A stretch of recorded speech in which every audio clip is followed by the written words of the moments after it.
Hey guys, what's up and welcome back. We have finally received our first look at COD Mobile's extraction shooter, of course being DMZ Recon, thanks to some COD partners dropping some early gameplay. So today we are going to discuss everything we currently know. First, the official release date of DMZ Recon is actually very soon, being Season 11, and the exact date and time is December 11th at 12 AM PT. Now let's check out pretty much everything we know, starting with the map.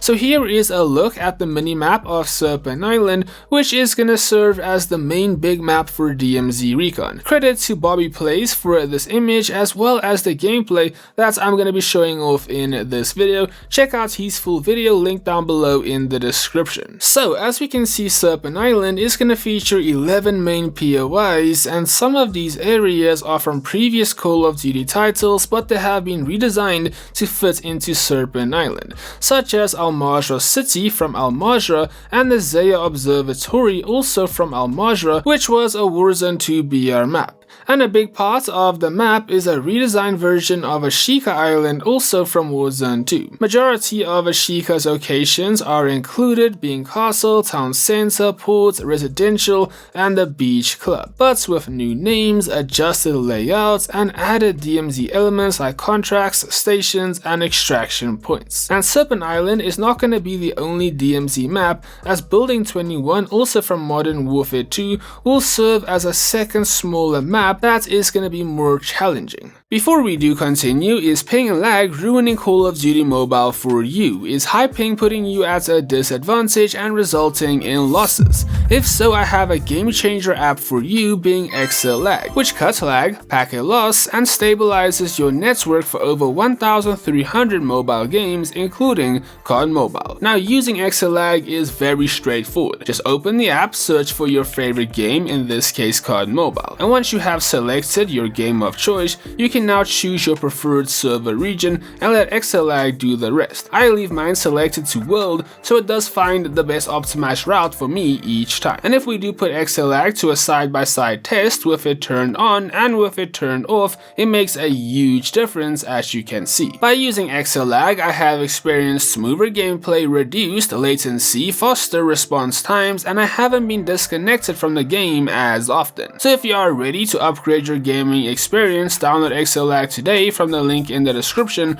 or by scanning the QR code on screen. And they do offer a 30-day free trial, so you can test it out for yourself. And if you are happy with the results and you do decide to keep using XLag, as a special treat, use code Squally to get 15% off your subscription. So with that being said, a massive thank you to XLag for sponsoring today's video, and now let's hop back into the action. Next up, DMZ Recon is set around team play and will consist of squads of 3, and each player can select a different class or talent, being Scavenger, which is increased movement speed and noise reduction, Assaulter, which is faster weapon switching, faster reloads, and reduced recoil, and Medical, which is faster healing, reviving, passive healing, and increased HP when down. And it looks like these classes are gonna be in a sort of skill tree structure that are upgradable.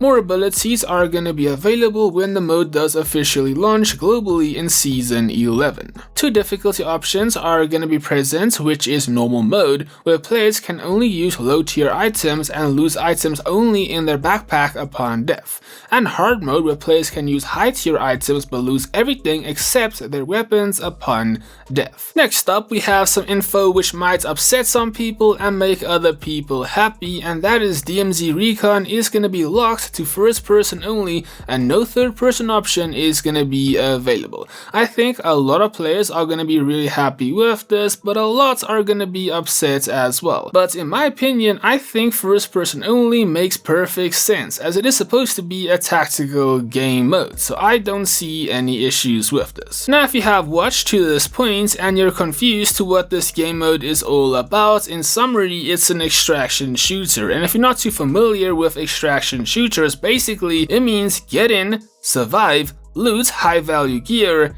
and get out without dying. What I mean by that is you and your squad are gonna deploy in a random part of the map, and your primary goal is to gather loot, complete objectives, and exfil from the map with what you have gathered from one of the exfil points. Like we have discussed earlier, if you die before exfilling, you're gonna lose what you have collected depending on what difficulty you are playing in. And it looks like a full match is gonna be around 25 minutes, but you can of course exfil before that. Now, to collect loot and valuable gear, there is many ways to go about it, such as looting enemy players and AI, opening different types of boxes and containers, completing contracts, breaking toxic tubes that do harm you but have valuable loot, and code breaking safes, which require a PIN code, but as you can see they do contain very valuable loot. I also reckon defeating the boss, which is QG, should reward you with some valuable gear, but from what I have seen so far, he looks to be a very tough challenge,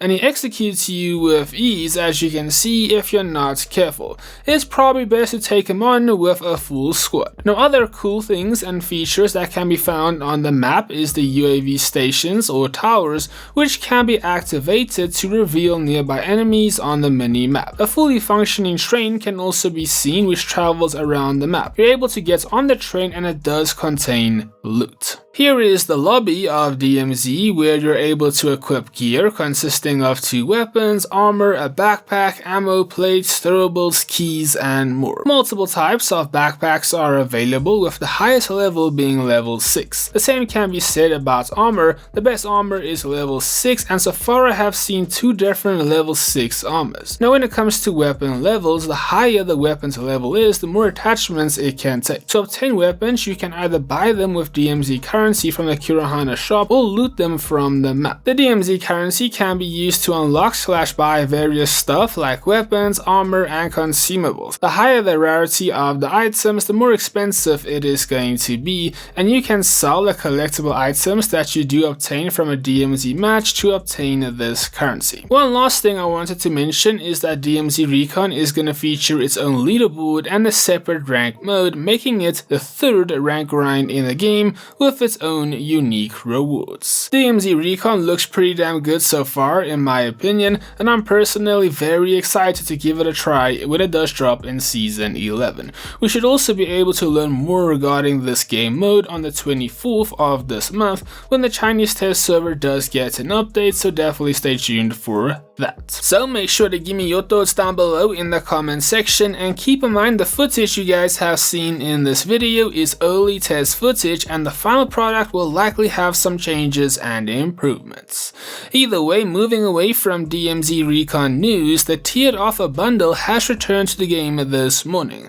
Essentially how this does work is 3 bundles are available via 3 different offers, each also including ATCP. Offer 1 includes 1 bundle, offer 2 includes 2 bundles, and offer 3, which is the most expensive, includes all 3 bundles, which does include the legendary MSMC space station. It's important to note you're only able to buy 1 of the offers. Now, in other news, a CP event is expected to be coming to the game next season, and whether it is double CP, a CP rebate event, or something else, we currently do not know, but it does seem like they have teased some sort of CP event for Season 11 with this comment, which you guys can see on screen. And then for our final topic of the day, it looks like the free CDM reskin of Roze might be coming to Garena and potentially global as well, as Garena recently posted this image which does feature the character skin.